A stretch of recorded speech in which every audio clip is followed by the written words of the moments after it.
untuk pengerangsuknya ataupun melakukan ngerehnya, ngerehnya ini kan ngerehnya itu ataupun tata laku ya. Ngereh itu bukan nengkleng saja ya. Bukan. Sekarang kan mempelajarinya ada beberapa sisi ya. Sisi pertama adalah cuma sebagai ingin tahu aja. Oh gini lu dulu. Nah, itu sulitnya untuk mencari penglihatan tersebut.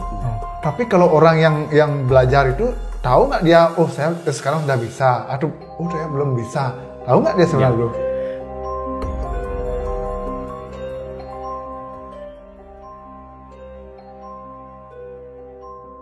Om Swastiastu, semeton kejar tujuh dimanapun Anda berada, kembali Titiang Beli Kejur menemani dalam obrolan Bali Kalo.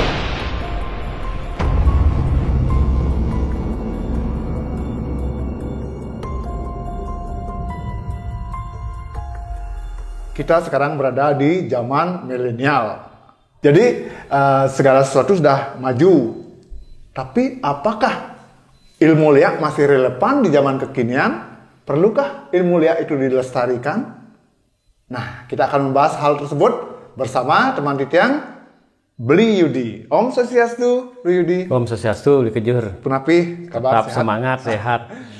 Bro, kemarin kita membahas bahwa ilmu liak itu kalau dulu, zaman dulu digunakan untuk bersahabat dengan alam, kemudian menundukkan karang panas seperti itu kan. Karena zaman dulu belum ada lampu, belum ada kendaraan untuk bepergian gitu kan. Jadi ilmu liak itu digunakan zaman itu kan. Tapi sekarang zaman sudah maju. Bahkan sudah serba canggih dan serba internet. Dan jadi masihkah ilmu liak itu relevan di zaman sekarang ini? Nah, itu dah. Itu akan dibahas ya, bro. Betul. Nah, bagaimanakah ceritanya? Ini dia ceritanya. Jangan lupa dukung karya kami dengan menekan tombol like, subscribe, dan aktifkan tombol lonceng. Lalu, komen dan share yang banyak agar kami lebih bersemangat dalam membuat video selanjutnya. Langsung aja bro. Ilmu liak kalau zaman dulu dan zaman sekarang, zaman sudah berbeda. Apakah ilmu liak nih masih perlu dipertahankan, dilestarikan, atau dihilangkan saya? Karena banyak yang mau menganggap ilmu liak itu sama dengan ranjanu, desti yang menyakiti orang kan gitu. Perlu dihilangkan atau gimana? Kalau sudah dicap ya kan, kalau culek pamor ya itu dah ilmu liak. Nah, liak ini sekarang sudah culek pamor menjadi ilmu momok yang menakutkan, menakutkan bagi di dalam masyarakat, sehingga banyak yang berpendapat bahwa kenapa harus liak itu harus dilestarikan ataupun dimusnahkan saja. Gitu. Nah, sekarang kan tergantung ya, apakah ada orang yang pingin ya ataupun ini kan sekarang kan ada mood orang ya, ada yang senang meditasi, ada yang senang berjapa kan gitu dalam konteks spiritual kan, ada yang senang belajar ilmu-ilmu kanuragan kan gitu, ada senang belajar ilmu batin yang dan khusus-khusus seperti ilmu penglihakan. Kalau zaman dulu kan ini memang banyak dipelajari.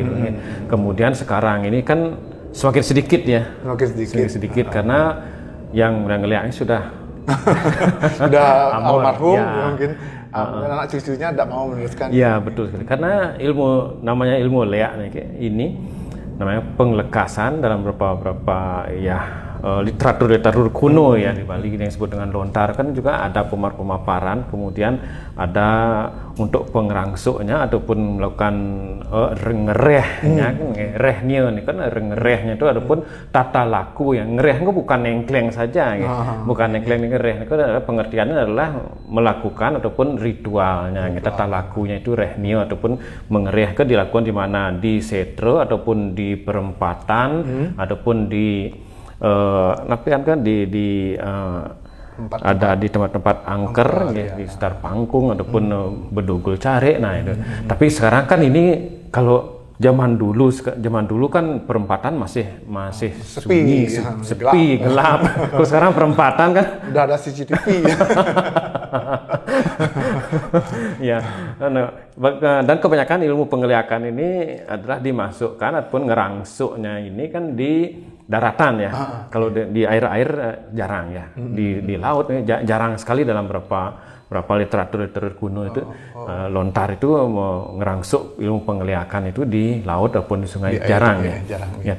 Hampir sekian 5% ataupun ya sangat sedikit sekali. Yang lebih banyak adalah tempat-tempat angker. Kalau di air tidak ada, di pinggir sungai ya? Ada. Tapi biasanya kalau ilmu kanuragan, ilmu kewisesaan itu kebanyakan di sungai ataupun di lautnya. Dia mencebur ke laut ataupun di sungai memungkum ya. Tapi ilmu penglihakan jarang. Paling kalau enggak dia ke pancoran ataupun ke tempat-tempat ada air terjunnya gitu ya.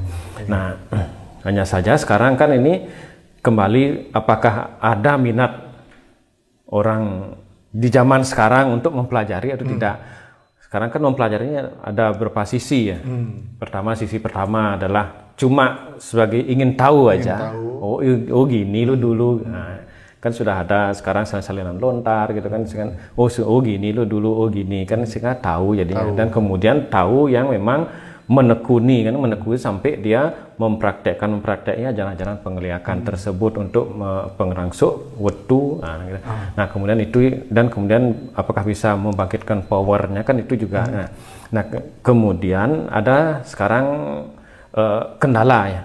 Kendalanya pertama, orang kalau zaman dulu ngeliat itu kan harus dia sendiri ke setro, kemudian bawa setengah cucuk, bantuan yang memang lengkap, karena itu sebagai persyaratan untuk memohon restu ya. Nah, kemudian bawa setengah cucuk sendiri ke setro, dilihat oleh tetangga. Iya. Jadi negatif ya. Tapi memang kalau penglihakan itu kan memang tidak ada halnya seperti yang dipikirkan secara awam dulu ya. Memang dia ada yang memikirkan bahwa penglihat itu adalah membunuh orang ataupun tidak ada dalam berapa. Lihat itu diidentikan dengan ilmu hitam. Iya, identik sekali karena orang yang mempelajari penglihakannya karena membangkitkan power dalam tubuh sehingga energi itu bisa dipergunakan. Ini adalah sekarang tergantung orangnya, apakah bisa dipakai untuk berbuat baik ataupun yang tidak baik. Sekarang kerelevanannya, nah inilah relevannya masih tanya ya. Tapi kalau untuk sekedar tahu dan kemudian kalau memang ingin menekuni penglihakan tersebut sesuai dengan alur-alur ajaran dari penglihakan tersebut, seperti kita contohkan ajaran salah satunya Tanting Garuda Emas itu ya, kemudian Jagat Tunggul dan lain-lain, ini adalah di mana kekuatan itu bisa menunjukkan hal-hal karang yang memang memberikan aura negatif ataupun menundukkan dari makhluk gaib atau makhluk halus yang ada di sekitar sana yang mengganggu kan gitu ya. Kalau memang itu tujuannya ya relevan. Kalau sekedar ingin tidak ada tujuan itu ya untuk masih tanya ya. Untuk apa? Bro, kalau kita mempelajari sesuatu ini pasti kalau memang ada manfaatnya untuk kita. Kira-kira ilmu penglihakan itu selain untuk menundukkan aura-aura negatif pada pekarangan, manfaatnya untuk si pelakunya itu ada di zaman kekinian ya. Kekinian ini masih relatif sekali ya. Relatif, kita bilang relatif. Ada yang kalau memang senang dia berfantasi mengetahui energi yang secara spiritual, pasti ada hikmahnya ya. Kalau dia tidak senang hal-hal gaib, hal spiritual gaib ini, pasti dia tidak ada relevannya kan gitu ya. Iya. Kira-kira apa sih gunanya nih bro? Bisa digunakan untuk apa aja ini ilmu penglihakan selain untuk tadi menundukkan karang panas itu? Ya. Untuk diri sendiri, untuk pelakunya nih kan? Untuk diri sendiri ini adalah sensasi kesenangan ya. Anggaplah seperti orang sekarang kan banyak ikut meditasi gitu. Kenapa ikut meditasi? Apa gunanya gitu ya? Kan gitu ya sekarang. Sama kayak ikut ada latihan fisik atau gitu. Apa tujuannya apa sekarang? Ya sekarang ketenangan jiwa. Ya di dalam penglihakan juga ada. Dia kan ada di sana ada meditasinya gitu ya. Ada dia memusatkan pikiran gitu. Nah, kan dalam penglihakan tersebut dia akan menyatukan bayu sado hidupnya gitu. Bayunya adalah dia akan latihan untuk mengatur pernapasannya sebenarnya kan pernapasannya kan sudah pranayama ya. Pranayama kan untuk kesehatan ya, mengatur nafas ya. Bayu Sabdo ini dia adalah uncar-uncaran mantra tertentu dalam penglihakan. Ini kan dia sebenarnya untuk dalam biji-biji kata dalam mantra itu kan dia akan mensinergikan tubuhnya dengan alam ya. Ini adalah pemegang power sehingga juga untuk menambah kesehatan ataupun ingin tubuh itu agar ataupun mikrokosmos tubuh ini dan makrokosmos dengan alam sekitarnya biar stabil energinya, biar tidak saling mengganggu kan gitu ya. Ya ada energi yang sifatnya energi negatif dari alam itu loncatan energi biar tidak terkena kan gitu ya. Kemudian hidup adalah satu penumpaan batin ya, batin. Di mana hidup ini bisa dilakukan dengan meditasi, dengan penumpaan batin, dengan pemujaan gitu ya. Sehingga sebenarnya kan ini bisa kita pilih kalau memang senang melakukan itu kan tidak ada salah. Berarti untuk ketenangan jiwa. Iya kan, betul. Gitu. Sama dengan kita mempelajari ilmu kebatinan yang lain kan. Iya sama betul sekali. Iya. Jadi kalau untuk untuk ketuhanan ilmu liya ini bisa ada gimana bro? Relevan juga untuk ketuhanan, artinya untuk meningkatkan serada bakti kita kepada Tuhan. Iya. Ada hubungannya dengan ilmu ini? Ya betul sekali kan dalam beberapa konteks kemudian dalam penglihakan kan kita kenal dengan dharma yang penglihakan ya. Dharma yang penglihakan bukan tan benang amat yang tiwong tan berdosa kan banyak gitu ya. Tidak tan benang tidak boleh amat membunuh orang, bukan itu konteksnya, tapi konteksnya dharma yang penglihakan mencari dharma dalam jajaran lea ya. Dharmanya apa? Dharma ini adalah namanya ngisap sari kan ngisap sari apa yang dihisapkan bukan seperti kupu-kupu ya. Sari bunga ya. Bukan sari buah ya. Dalam konteks penglihakan ini ngisap sari lah mengisap sarin kenah yang sarin kenah adalah tutur dharma ya. Tutur dharma itulah sebagai yang menjiwain kemudian diimplementasikan pada kehidupan sebenarnya, membantu orang dengan energinya gitu ya, tidak bisa membantu dengan uang, bisa dengan energi membantu yang mengobati orang itu dan lain-lainnya. Ya, bro, ada juga orang bilang begini, kalau ilmu liya itu kan serem ya, dibilang serem, memang harus dipertahankan karena Bali itu karena kesereman itu Bali menjadi sakral. Apa sebab seperti itu? Kan kadang-kadang kalau kita ini ada pohon tengah, ini ada pohon ini kan tidak berani orang sembarangan. Jadi dengan begitu juga sama dengan melestarikan. Gimana kira-kira nih bro? Ya, pelestarian kan konteksnya sudah pelestarian spiritual ya, dan memang perlu ya karena di dalam penglihakan juga kan ada gelarannya karena ada bentuk-bentuknya ini sehingga ada juga bentuk-bentuk untuk mempasupati atau membangkitkan energi sesuatu tempat yang dimana energi tersebut memang dianggap suci ataupun dibutuhkan orang sehingga di sana disengker dengan kekuatan batin sehingga dia akan lestari selain dijaga oleh orang sendiri dan tapi secara batin juga diberikan doa-doa dari memang kan ada ilmu penglihakan memang khusus untuk itu juga nah ini kan perlu juga kan kita ya itu kan untuk memikirkan taksu kan kita berarti taksu juga untuk Bali juga ya betul sehingga dalam ngereh itu kan banyak juga ngereh ini kan ada yang ngerehin sesuatu ya, kan kita juga ngereh ke konsepnya juga kan bukan dilihat saja jadi budaya juga nih sebenarnya betul sekali perlu dilestarikan tapi yang melestarikan takut nanti kan harus ada keberanian ya. Ada keberanian, pertama kan keberanian itu dah untuk menentang malam ya. Ya karena malam identik dengan kegelapan kita tidak tahu ya. Ya, kemudian kan harus ke kuburan kan tapi kan kembali sekarang kalau ke kuburan ya kalau kuburannya tidak ada CCTV kan kelihatan iya. Bukan karena ngelihatnya tapi karena efek sosialnya. Ya. Tapi kan kelamaan pasti akan terjadi penurunan ataupun ya kita bilang agak kepunahan lah. Karena kan memang kan dalam ilmu penglihakan itu memang pertama dari mencari sarananya, kemudian lelakunya dan cara mempelajari kan itu dalam lontar lah kita bilang lontar penglihakan itu kan panjang-panjang sekali doanya ini mantra-mantranya, mantra-mantra pemakiran powernya itu kan apalagi kira-kira sekarang kan ada malas sudah menghafalin mantra ya. Iya. Maunya yang instan. Nah itu. Kemudian lelakunya kemudian mencari perempatan, mencari setre dan lain-lainnya itu. Itu wajib bro, harus gitu. Nggak ada banyak dari rumah aja nggak bisa bro. Kan juklaknya udah gitu.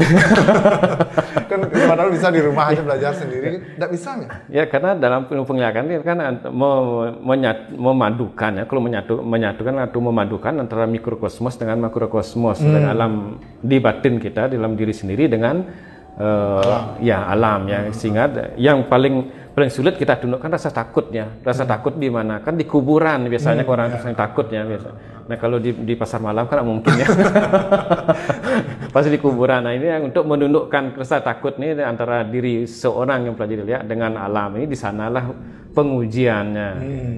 Selain untuk di sana dia berdoa sebagai peningkatan baktinya pada Sang Pencipta dalam bentuk ya tanda kutip adalah bentuk yang dipujanya.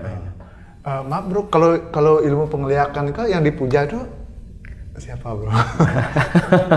Ada yang bilang kalau yang dipuja Dewi Durga. Ya banyak tergantung aji penglihatan ini. Oh beda-beda. Ya, beda-beda.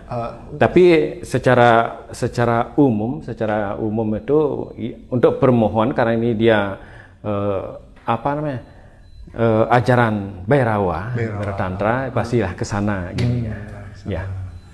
Oh, jadi seperti itu Sempron Ujian 7 sudah banyak dijelaskan tentang apa itu liak dengan relevansinya di zaman kekinian. Kalau ada yang mau tanya bisa di kolom komentar nanti disampaikan pertanyaan, nanti kita bahas lagi. Bro, sebelum kita akhiri mungkin ilmu liak itu ada nggak yang digunakan untuk pengobatan itu, bro?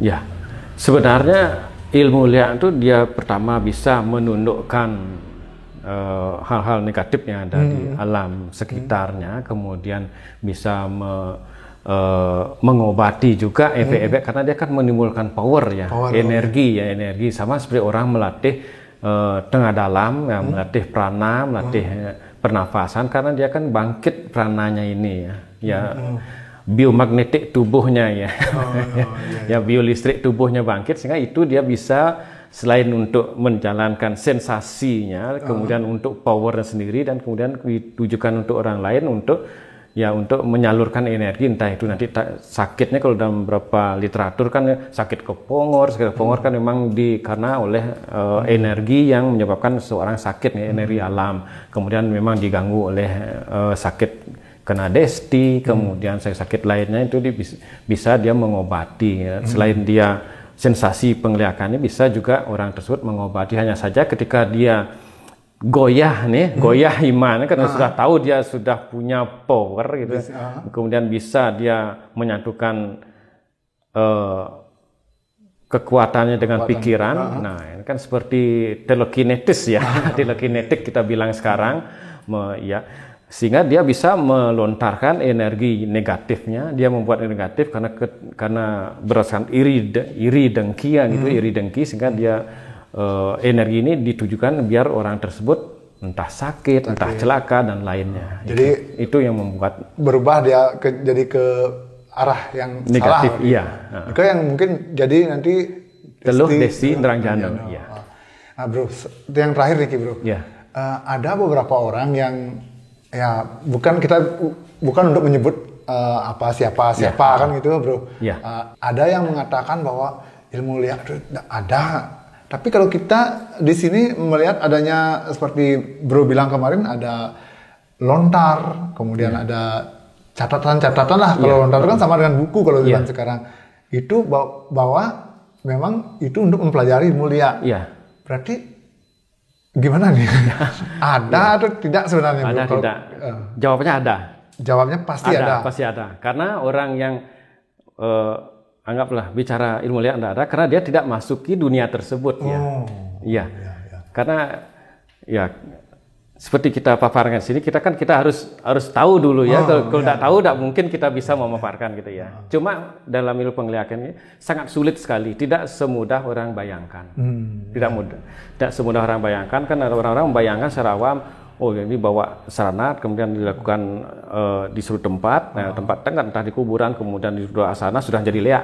Tidak semudah itu. Tidak semudah itu. Tidak semudah itu. Oh, artinya prosesnya panjang juga. Panjang juga. Dari teman-teman yang pernah pelajari, bahkan Banten semakin lengkap untuk mendapatkan restu secara gaib itu sangat sulit sekali. Bahkan dari jam 11 malam sampai jam 2 dini hari melakukan sampai kesemutan tidak mendapatkan restu. Begitu sulitnya untuk pelajari penglihakan tersebut. Tapi kalau orang yang belajar itu tahu nggak dia, oh saya sekarang sudah bisa, atau oh saya belum bisa. Tahu nggak dia sebenarnya bro? Untuk tahu, untuk bisa tahu ya. Buat kalian yang mempunyai pengalaman horor dan ingin dibahas dalam obrolan Bali Niskala, silahkan langsung DM di Instagram kami KJR7 Channel, atau bisa langsung menghubungi lewat WhatsApp di 085 85 89 83 588.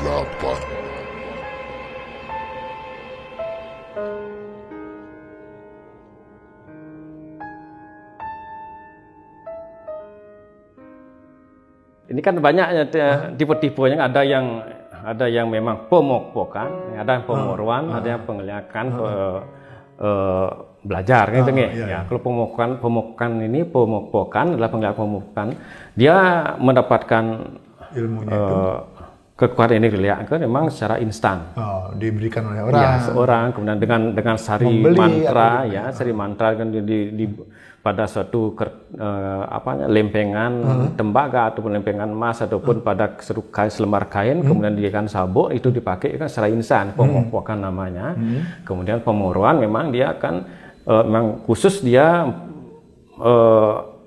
dari raja-raja tertentu, sarana yang dipakai itu sarana ditransferkan ilmu penglihatan, diubah menjadi kekuatan pemokokan ini lah energi, dia mewisio tubuhnya mewisio tubuhnya. Sebenarnya kan itu kan tujuannya untuk menghantam musuh, yang mewisio tubuhnya. Racun racun kutip energi negatif ya, ketika dianggaplah dicolek aja orang sudah sakit ya.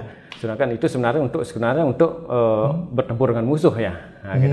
Dilihat aja dia sedang makan, besoknya sakit si orang tersebut. Sakit berarti perut. Bisa jarak jauh gitu? Bisa ya, karena itu pemoruan namanya ya. Liak pemoruan. Kemudian liak nyastra ini lah di mana dia mempelajari di mana bisa tidaknya tergantung dari restu pertama, restu. Restu juga berarti ya. Ya, kemudian melatih bayu sabda hidupnya, menunggalin bayu sabda hidup dalam penglihakan, menunggalin bayu sabda hidup, menyatukan bayu sabda hidupnya. Bayu itu dia bilang seperti pernapasan, yang mengatur pernapasan, kemudian dia melakukan sabdonya, melakukan mantra dengan penuh keyakinan, dan hidupnya adalah mengkonsentrasikan diri pada sesuatu kekuatan yang memang dipelajari, sehingga di sinilah detik-detik biasanya restu itu kan muncul. Restu itu bisa berupa secara eksternal, dalam artian ada bentuk-bentuk atau benda-benda yang memang muncul di hadapannya, ataupun suara-suara gaib itu biasanya ya. Sebagai restu. Kemudian secara internal itu biasanya disebut ngelindu. Ngelindu itu adalah suatu mekebiak. Nah di sini kalau ketika kita tidak pernah belajar hal tersebut nih masih dia ngawang, tapi ngelindu itu adalah ketika ada sastra ini kita kan dalam penglihatan sastra itu di mana mantra-mantra tersebut dia akan pada sekian detik, anggap satu detik itu dia akan seperti mekebiak ya, seperti ada gimana, seperti rasa yang sangat lain sekali pada suatu tempat yang biasanya di mana mantra tersebut dialirkan, entah di jantung, entah di hati, entah di buku, entah di mana. Itulah misalnya ngelindu namanya. Nah kemudian ketika itu sudah didapatkan, nah nanti ketika ini dipraktekkan, apakah merasa jadi lihat? Enggak. Nah di sinilah ada adalah pasuk wetunya, pasuk wetu, kemudian penglesunya. Ketika dia ngerangsuk nih adalah membangkitkan dari ilmu penglihakan tersebut seperti guru demas dan lain-lainnya ya. Kemudian dia akan merasakan seperti sensasi, seperti fenomena mimpi ya. Nah, fenomena seperti menerawang suatu tempat, tapi si orang ini tidak akan merasa dia menjadi Garuda gitu ya. Oh gitu. Ya, tapi orang ketika dia akan menerawang, entah dia mana dia bersensasi di atas beringin, pohon beringin besar, kemudian dia merasakan di atas beringin, tapi dia tidak merasa menjadi Garuda. Tapi orang-orang yang ada di sekitar beringin ini ketika dia melihat sesuatu, oh ada Garuda, gitu.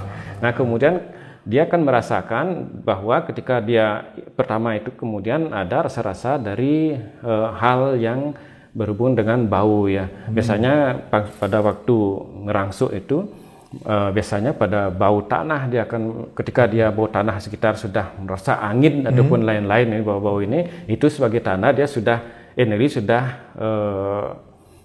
keluar ya, sudah bangkit, kemudian untuk mengembalikan, makanya disebut dengan pengelesuan nio. Maka dalam beberapa lontar itu juga ada pengelesuan nio ya.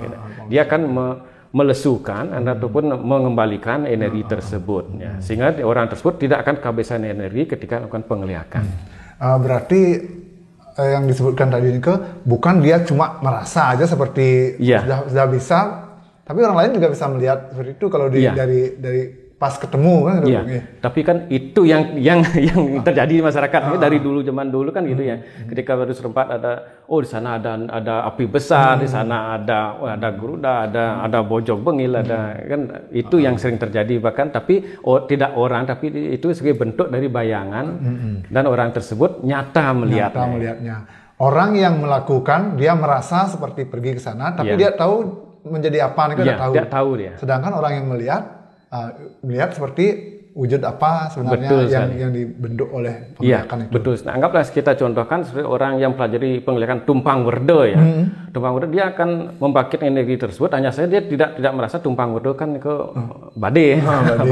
Dia tidak merasa seperti bade, tidak. Hanya saja orang yang melihat bade. Iya, betul. Bade berjalan ya.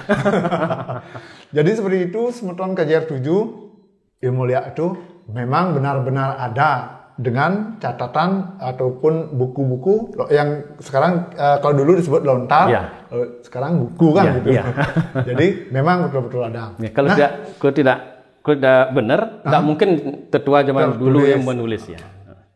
Ya, jadi seperti itu semeton KJR 7, tapi karena kita dibatasi oleh waktu, kita akhiri dulu sampai di sini.